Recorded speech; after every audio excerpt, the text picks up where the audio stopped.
Hello and welcome to Beacon Pines, where we are about to go into Chapter 9, The Devil You Know. 7 months ago, Eleanor Van Horn crept down the maze of sterile hallways under perennial harvest. She stopped in front of the large steel door marked Deep Engineering. No turning back now. She raised a trembling hand. The stolen keycard worked as promised, and the door buzzed open with mechanical efficiency. She was immediately hit with the smell of disinfectant.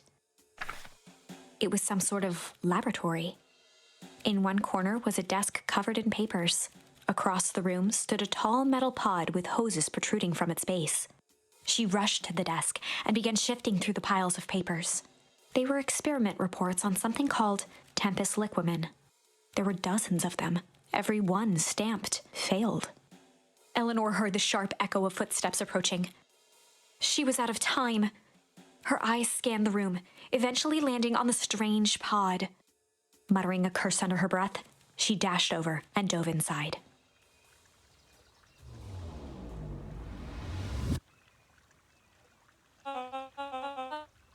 And that is what change is all about.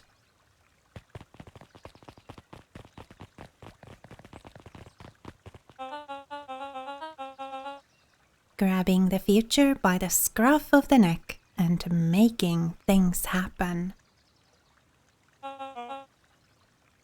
Change is a choice. I am tickled pink that we will all be making that choice together. How great is that? This man is a liar. Excuse me? I will not.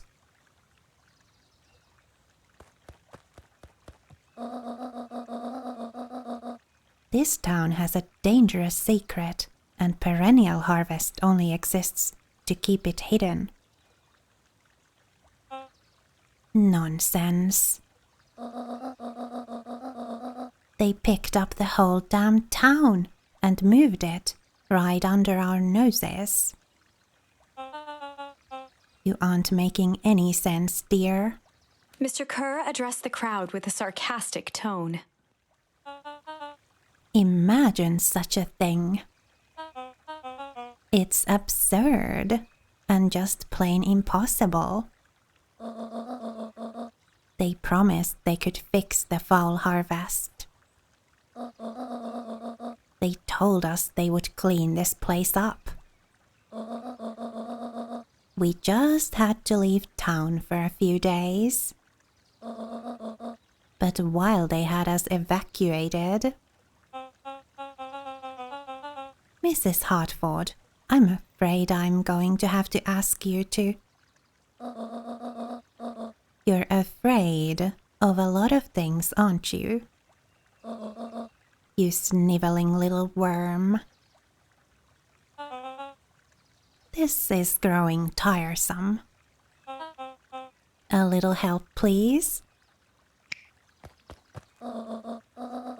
Don't you all see? This festival is a sham. An excuse to have the whole town gather in one place.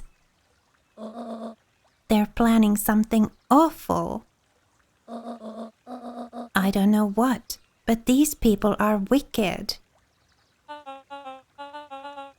Don't listen to her. She has absolutely no proof.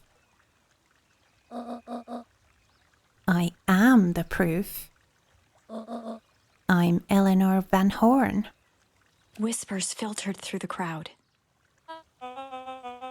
Well, aren't you just sneaky as the dickens? We all knew Valentine's fertilizer was too good to be true. And now this whole town is paying the price. Ladies and gentlemen, I am so sorry about this disruption. My associates will take this obviously disturbed woman somewhere comfortable. so that she can get the help she needs. She's not the one who's disturbed. You two-timing clown.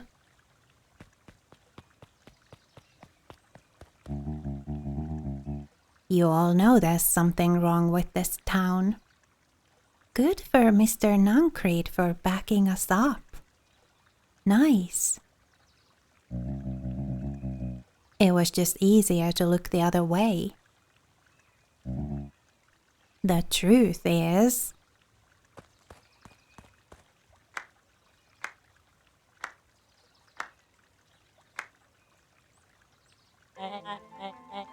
that's quite enough, Mr. Nuncreed. Torment dragged on Joseph Nuncreed's face. Yes, sir. Take them away. No, I want them to see this. Ah, the ever-tempestuous Eleanor von Horn. You've been quite the thorn in my side. Like a weed that's burrowed in where it doesn't belong. I must confess, you look dreadful. He paused for a moment, plucking a piece of fuzz from his sweater and discarding it to the ground. Consider yourself in rare company. You've managed to pull one over on me. It won't happen again. I knew you had some sort of plan to disrupt our little party. But alas, I expected something a bit more impressive than incoherent rambling. No matter, your failures are yours to bear. Mr. Kerr. Yes, sir. It's a shame it was cut short, but I thank you for that rousing oratory. I will take it from here. Yes, sir. Of course, sir. You have done quality work for me, William. You can look forward to the recompense we agreed upon. Kerr gave a bow of deference. Founder, you are most gracious. Gasps rippled through the crowd. Thankfully, we can dispense with the formalities from here on out. Solomon pulled a glass vial from his pocket. In one smooth motion, he downed its contents. A triumphant smile grew across Solomon's lips. You can all call me Sharper Valentine. His body and face began to contort and expand as he disappeared into a belching green mist.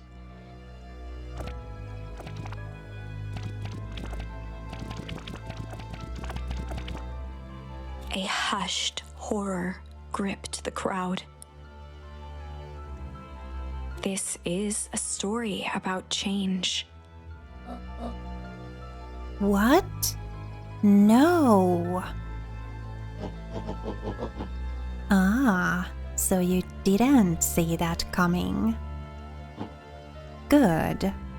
Sharper examined his new hands.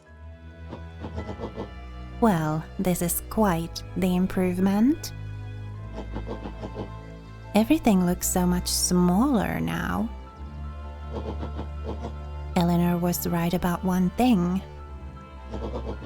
This festival was a ruse. I wanted you all to witness my glorious return with your own eyes. Why does everyone look so downtrodden? This is a celebration, people. Maybe it would help if we set the mood. Mr. Kerr, be a dear and reveal the sign.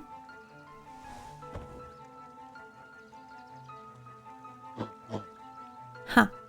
Wonderful. Sharper choked out a crude squawk of a laugh. Frustrated grumbles sprinkled through the crowd.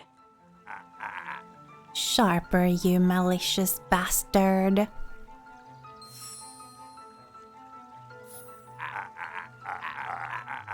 I'm glad you're back so I can tell you to your face. You destroyed this town. We ain't gonna let you get away with it again. Sorry, this is not the time for audience participation. Some assistance, Mr. Kerr? William Kerr gave a subtle nod to the clipboards. You coward. Does anyone else have something to contribute? A helpless quiet settled over the crowd. I thought so. Did you all truly believe you could be free of me? A town of complete and utter fools. You people should be celebrating my return. You're clearly lost without me. And that leads me nicely to my children. Daddy? I gave you both the greatest gift a parent can give. The opportunity to prove yourselves in my absence. Squandered. To say I am disappointed would be an understatement. But Silence, Augustus. An adult is speaking. I don't know which is worse, a son who is completely hopeless, or a daughter with such potential who inevitably lets me down. Heiress, you fail me with admirable consistency. Thankfully, I was counting on it this time. Father, I have been wasting time, my dear. What have you accomplished? I was focused on cementing our legacy. Legacy? Who needs a legacy when you can just live forever? But what about... It's all right, kiddo. I'm afraid you suffer from a complete lack of imagination. There's just no helping it. Now then, where is Joseph? You didn't take the opportunity to slip off, did you? Ah, there he is. Everyone should give him a hand. None of this would have been possible without Joseph. I think you've said enough.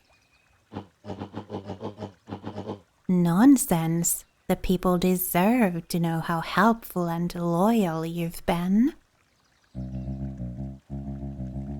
I only did what I did because he left me no choice. You always had a choice, Joseph. You were simply too weak to take it.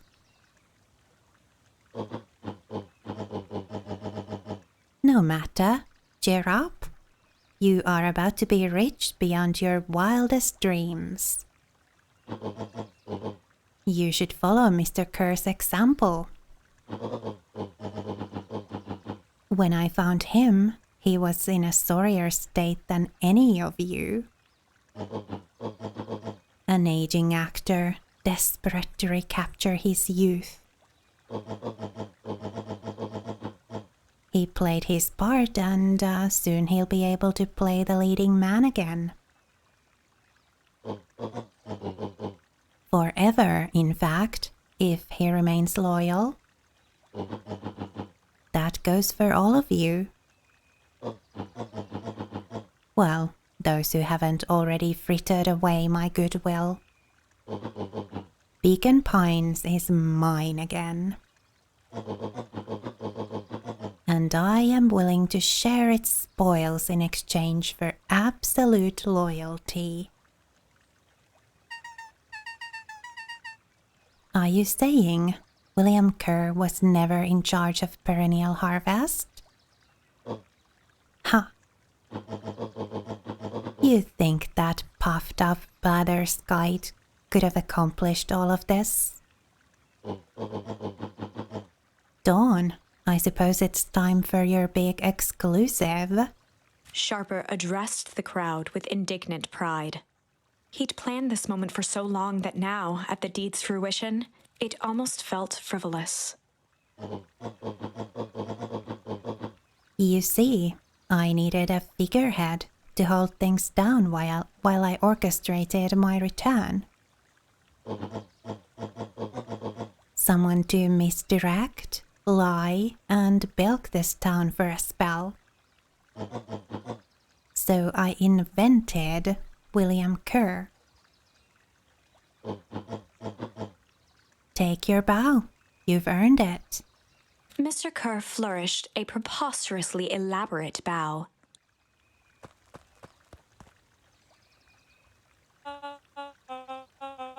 Patrick C. Montesquieu, thespian extraordinaire, at your service. Founder, I just want to thank you again for this opportunity. It truly was the role of a lifetime. Wait. So this Bill Kerr was a patsy the whole time? That was pretty good. Patsy.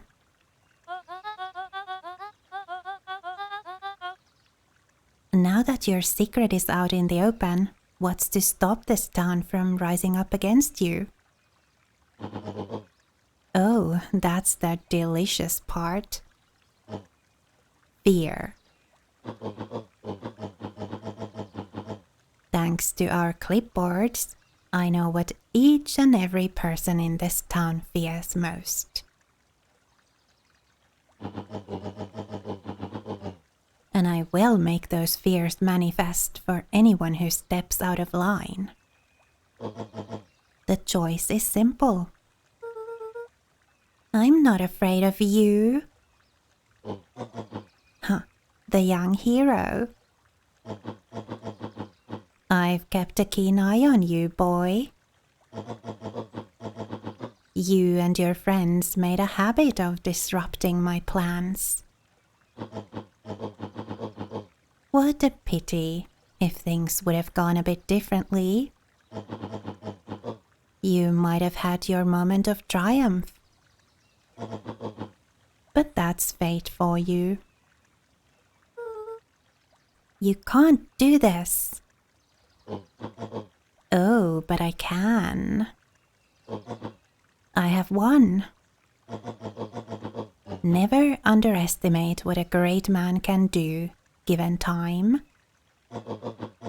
And now time is my plaything. Perhaps the most expensive thing I've ever bought. But well worth it. Huh. Sharper coughed up one final laugh and cracked his knuckles. Enough chit-chat. Let's get to work, shall we? And so, Sharper set about remaking the town in his own image. The fertilizer factory soon reopened for business. Sales rose steadily as more and more farmers across the countryside began to swear by its miraculous properties. Beacon Pines became famous, a secretive town that, for the right price, shared its gifts with all. Gifts that became more and more necessary in a world where winters grew longer and longer. The end. This is wrong, but things are becoming clearer now. You can feel it, right? We can't let Sharper win. He might just be the key to this whole thing. Let's see. All right, let's find a place where... Aha! We've got a new thing that we can try here. So, you remember, when we were looking for Rollo and, Beck and Luca went into the forest and Beck got some of that goo splashed into her hair. And then she ran home and let's see, Luca also, I think Luca was going to the tree house. Yeah, Luca was going to the tree house and then he ran into Mr. Nuncreed and they had a bit of an exchange.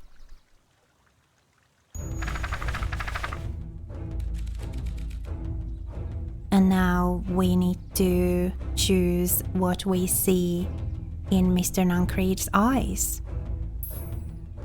Earlier, we only had shame, but now we also have malice. So let's see what happens if we choose malice. There was a malice lurking behind those eyes, like a trap ready to spring. Luca felt the weight of Nuncreed's hand on his shoulder. Something wasn't right. He didn't know why, but something was telling Luca to get out of there. I just want this all to be over. Of course, I'm sure it will all work out soon enough. I should get going. I told Roxy I'd check for Rollo at the treehouse. Luca twisted free of Nuncreed's grasp. Of course. Luca. You know your dad and I were good friends back in the day. You can come to me with anything. Anything at all. Uh-huh. Let's go to the treehouse.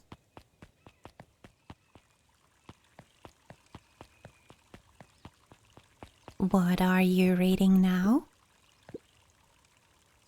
He looked down and muttered in a gruff voice. Mama always told me my problems would look smaller once I grew up.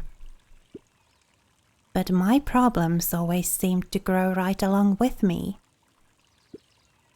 Heavens, I sense big trouble ahead. Wow, all right. Well, we've already been through some big trouble. I think we'll be equal to it, whatever's coming. These festival decorations are a bit humdrum. Now, if I were to throw a festival, it would be a thing to behold. I agree, this is all more than a little sad. It's worse than sad. It's boring.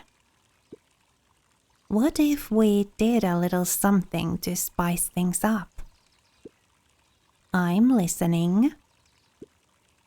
You know that festival sign waiting to be unveiled? It would be a shame if someone... The two scurried off, eagerly formulating a plan.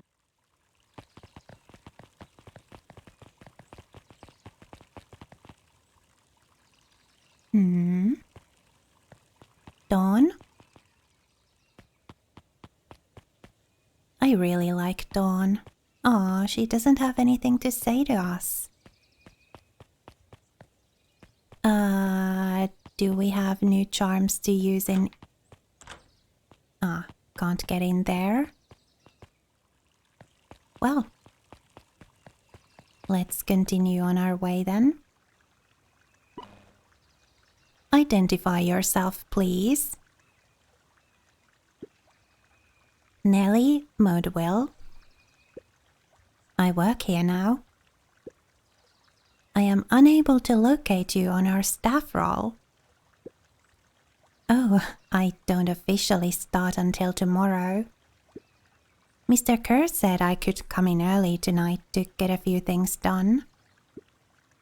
Hold, please. Clearance authorized. Thank you. Our harvest awaits. Wow. Pretty, tough security there. Oh, hey, Jeff. Whoa. You could get a wrench to the noggin sneaking up on a guy like that. Don't scare a man while he's junking, Sonny. Evening, Jeff. Isn't it kinda late to be junkin'? I might as well ask the same thing of you. Find anything good? Bah, ever since Perennial Harvest moved in, even the junk is trash. You can learn a lot about a person by looking at what they throw away. With this bunch, it's all shredded paper and coffee cups. Well, I'd better get going. I didn't see nothing if you didn't see nothing. See what? Exactly.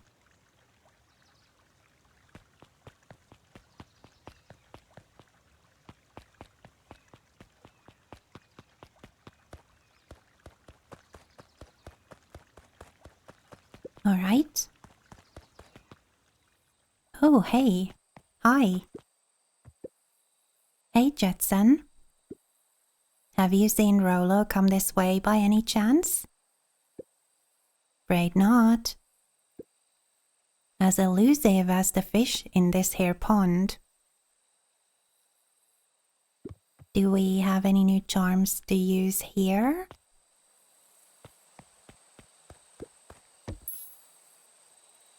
No, we don't. All right. Do we Luca have to do gently this? baited a feather onto the hook. Good for skimming the surface. We've already done that, so let's just get out of here. Continue on to the treehouse.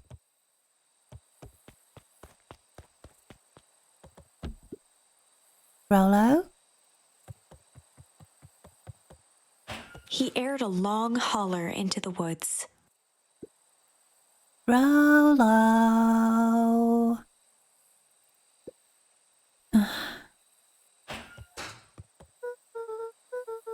Rolo, wherever you are, I hope you're okay.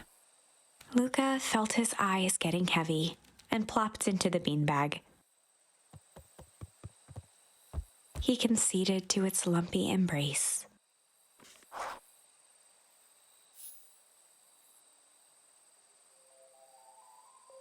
Once again, Luca found himself in a vast black expanse. This time, He knew exactly where to go. He took a single confident step forward. The world flickered and pulsed. He found himself standing in front of the frigid air of a blazing campfire, the source. He plopped down cross-legged and gazed into the cold flame, waiting. Soon enough, the fire began to die out, popping sporadically, until all that was left was a single ember. Luca stood up and dusted himself off. He plucked the glowing ember from the cold ash, examined it, and slid it into his pocket. A keepsake. The voice of his father spoke behind him. "You made me proud, Buckaroo." Luca turned to face him. "Dad, what is this place?" A warm grin grew across his father's face. "A place where everything that has been and everything that could be all wait together." Luca found himself staring at his father's face, trying as hard as he could to memorize every single detail. Wait? For what? Another voice spoke out as Luca's doppelganger stepped forward. "That's up to you." Without knowing why, Luca began to weep. Is any of this real? Are you real?" Luca's father bent down to smudge away a tear. "Of course. I'm as real as the part of you that misses me." Luca turned to look at the older version of himself. "And you?" The doppelganger choked back tears. "I'm as real as the part of you that's angry he's gone." Does that make sense?